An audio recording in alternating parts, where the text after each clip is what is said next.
actor natin dito. Si Pepe! Yeah, Pepe. Hi!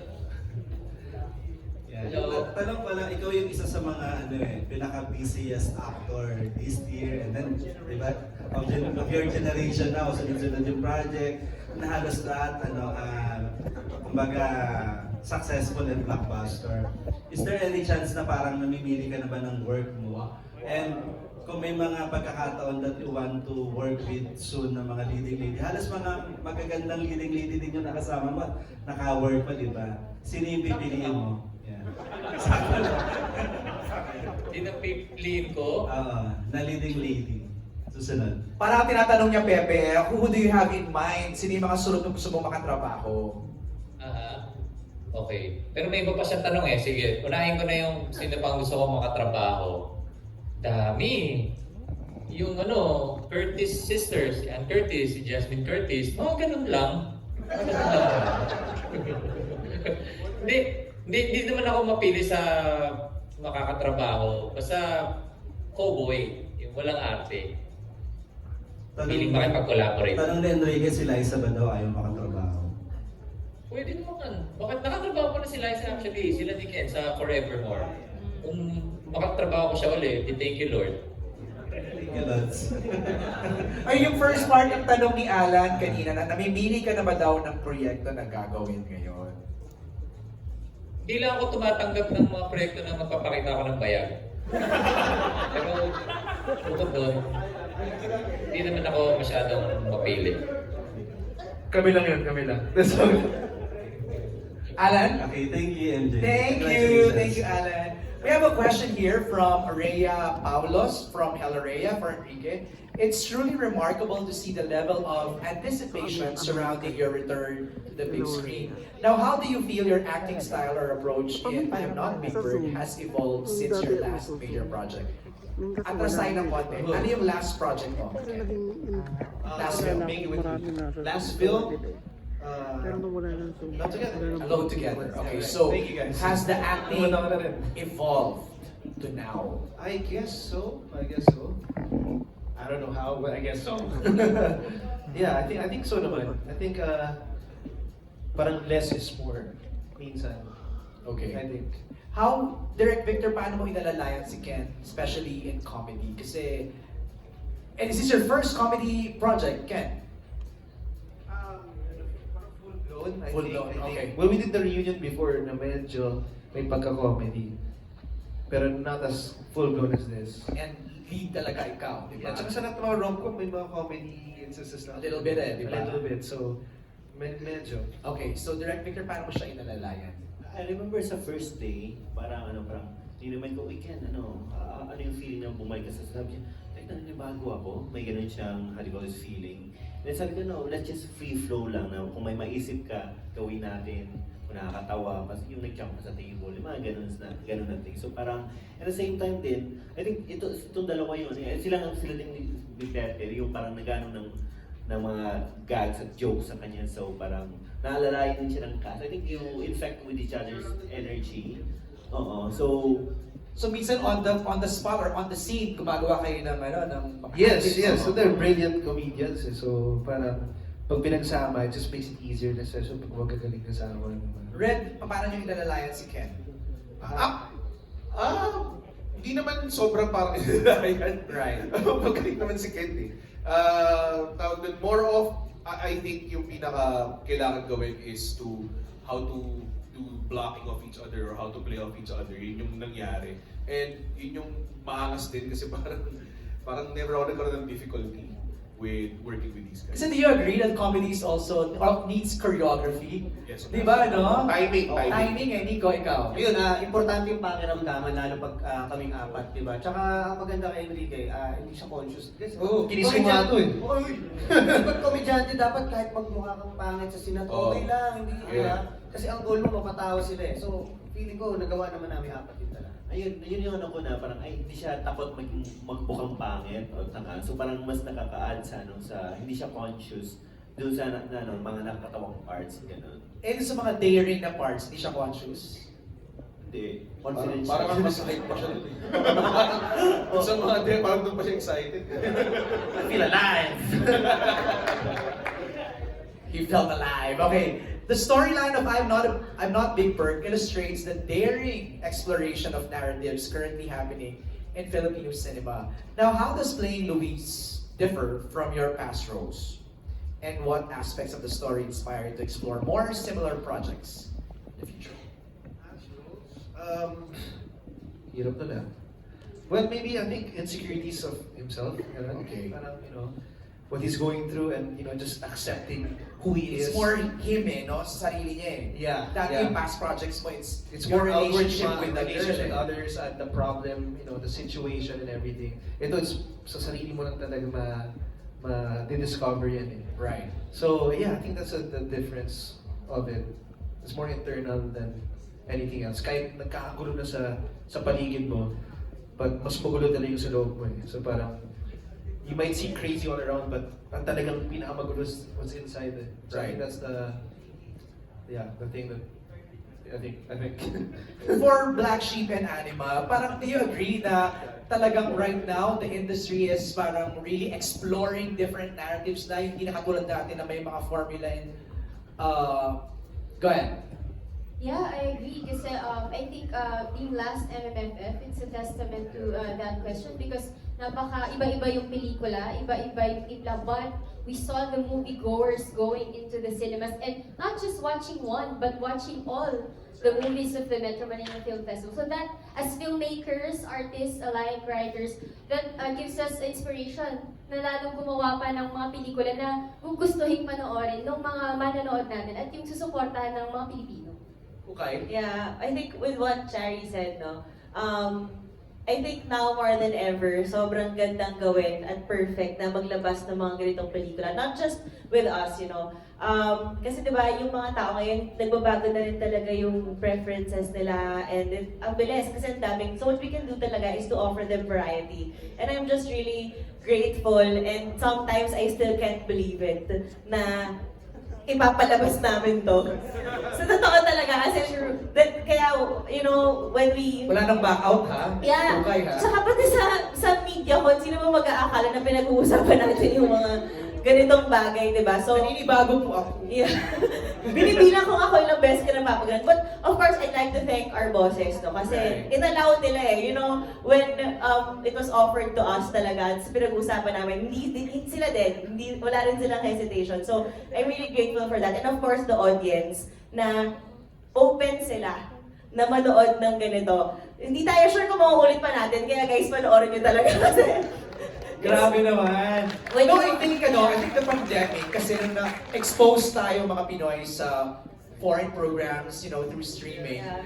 parang na-raise yung standards sa atin na, ay gusto naman namin ng ganitong klaseng mga kwento, yung mga out of the box, di ba, Ken? You agree? Sobrang kakaiba talaga Yun na din kasi yung kwento. sinabi mo sa akin nung yung when you were doing the comeback in ABS, our last conversation. Yeah. Do something different. Something out of the Yes. box na hindi typical na ginagawa ko. Correct. Yeah. Okay, this is for Sorry, Kukay. sorry. Go ahead, I Dylan. think because we have to give comedy its shot. Kasi bihira na rin ang all-out comedy. So, gusto namin yung tatawa ka lang ng tatawa. Kaya dapat sa sine yung panoorin. Kasi malungkot tumawa mag-isa sa Yes. Hindi, saka masarap manood na may kahampasan. Oo. Di ba? Kasi di mo kakilala ko. Sorry. Ano naman yun? Sampal ka ba ulit? Lahat ng shows ko live, tapos sobrang saya kapag puno yung room, di ba? Right, yeah. May energy na nagpapalit-palitan. Right. Wait, thanks for your schedule, ha? Ayaw nga pala. may hard exit pala ako. Nagkatong oras. I Hard stop. know. Five star to sa Goldwyn. Naku, ang dami manonood. Oo nga. Five star sa Goldwyn. Okay, for Kukay again. Kukay, it's from Amy. I love K-Pax. How does I Am Not Big Bird differ from previous Black Sheep films? Ito na nga yun. Oh. And will they be offering more risque and thought-provoking concepts? Well, I'd like to share the credit with Anima, no? Kasi I'm also grateful na shinare nila sa amin yung material. Pero, unang-unang pelikula po namin talaga na tungkol sa bird. So, Yes. ibang-iba na po talaga siya, that in itself. I think this is the first time that we've done an irreverent comedy like this. And yes, of course, as I mentioned earlier, we want to offer talaga variety to the audience. So we're gonna be making more, just much like Anima, talaga magpupush pa tayo ng boundaries because again, as I've said, ang open-open at ang sarap-sarap magpapanood ng mga pelikula sa audience ngayon. So kami as filmmakers, meron kaming, mas na-inspire kami na mag-offer sa kanila ng variety. So, pero iba talaga yung Big Bird. Saka, marami kasi may gustong gawin to.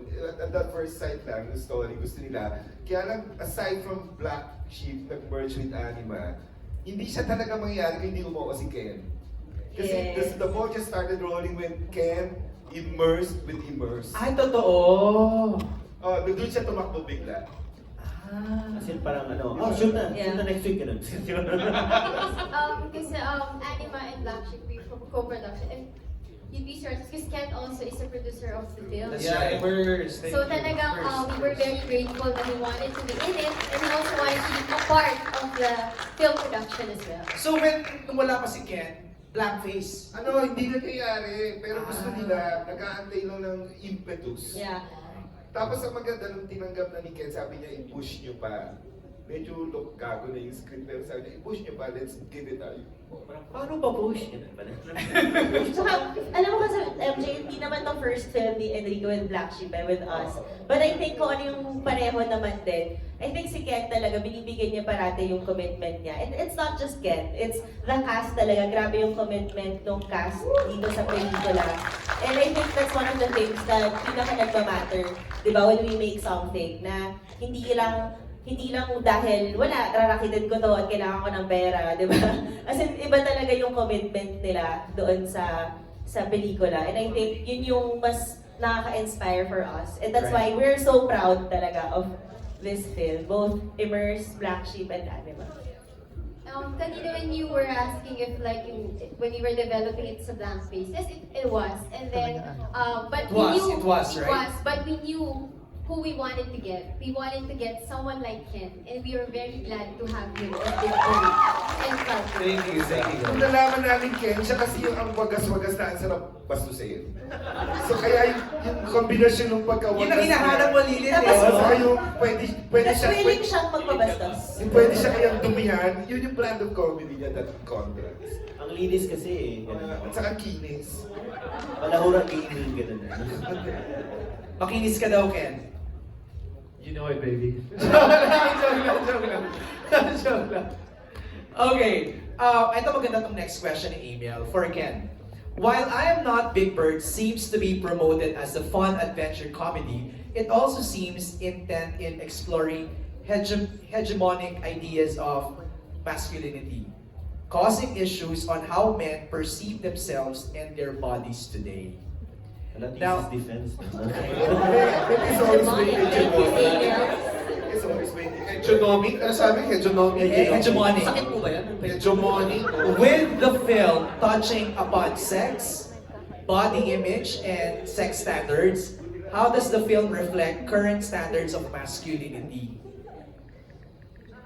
I guess, pag philosophical daw, anyway. Go, Lilith. Sige, Kasi the given concept of manhood and being endowed is always a norm, but this shows in this movie, ayoko na i-preempt, even with kasi it's also about barkada. Pag nagsama-sama talaga mga lalaki, it's always about sex yung laging masayang vibe. I mean, pero dito mo makikita na it's not that about manhood or having a chick.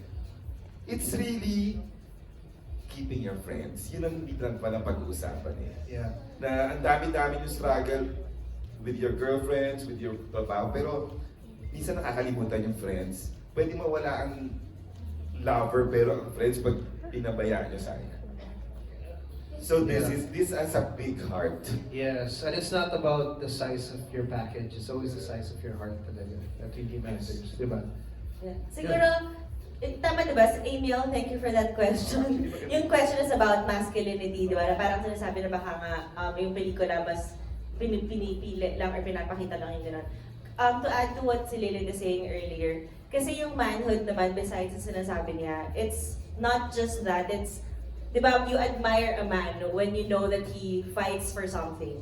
And when you know that no matter what happens, paninindigan niya, ipaglalaban niya, pinaniniwalaan niya. And I think that's one of the things na makikita dito sa pelikula. Ano po siya ha, fun po siya, pero may mga mapupulot din naman po kahit pa paano. I think, yun. It's one of those things na feeling ko yun yung pinakita nung tatlong lalaki.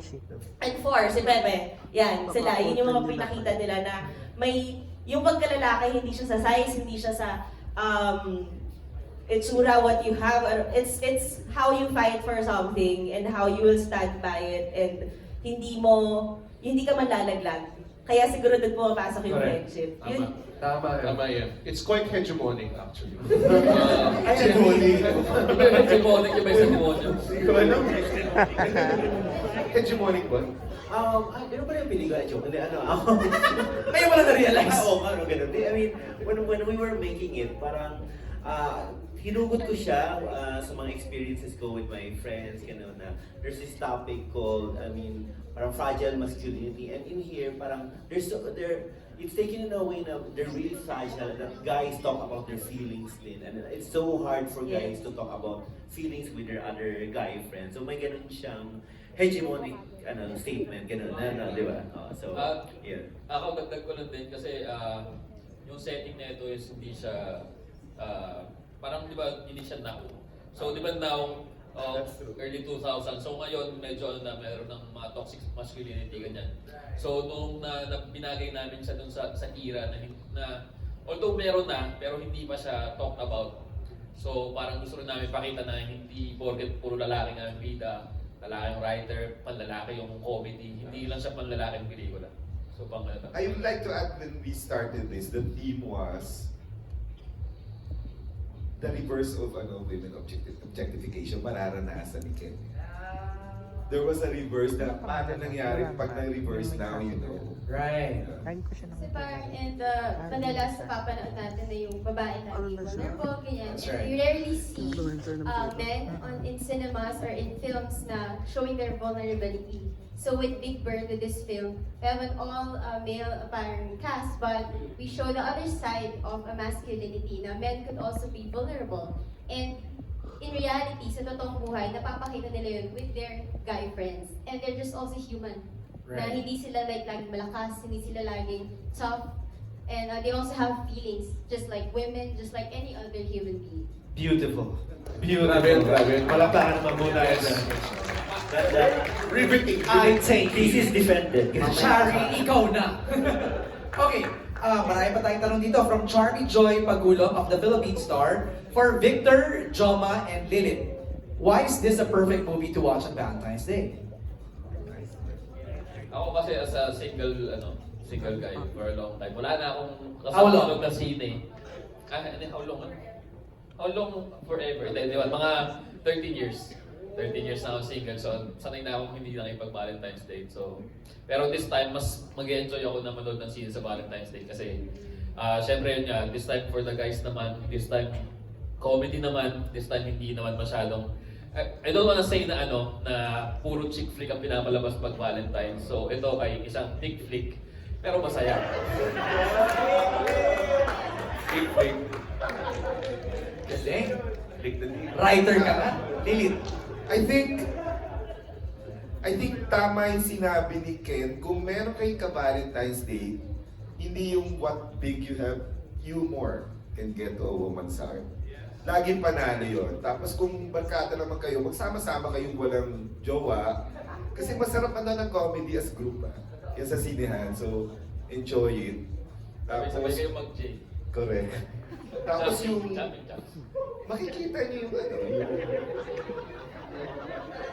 kung gusto niyo naman desire, andito rin sa pelikula kung nasa libido desire kayo ng day na yun. Pwedeng pre-game na nila to. Pre-game. Tama. So may mga matutunan pa silang mga moves. Last full show na nila. Secret stuff. Last full show na nila. Dinner, tapos last full show, todo na. Oo, tapos mamaya sa gabi, thank you, Big Bird. Thank you sa tip. I-challenge nyo, mag-TikTok kayo nagawin nyo yan I-journey nyo yung date nyo. kasama yung panonood ng I'm Not Big Bird, Direct Victor. Well, yun, tama sila na parang nakita mo yung kadate mo tumatawa. Munta tayo mamaya ka ganun, diba? So, Ganun na ganun eh. Uy, try natin yan mamaya. so, yun, pero on the other side, yung mga, kasi ako, I've been single din for a long time. Nafo-FOMO ako palagi sa Valentine's, gano'n. And parang, single nga. Anyway, so parang, kung nafo-FOMO, so you might as well go with your friends, gano'n. Para hindi ka ma-focus sa day na to. Kasi usually, sinusumpa ko yung day na yan. Yeah. So, But actually, Valentine's is also not a celebration for just your girlfriend, your loved ones. It's a celebration of love, eh. So, kahit love for your barkada, your friend. So, Fabio. Lovebirds. Yeah. Yun, so, di ba? Okay, for Ken, same from Charmy Joy, can you share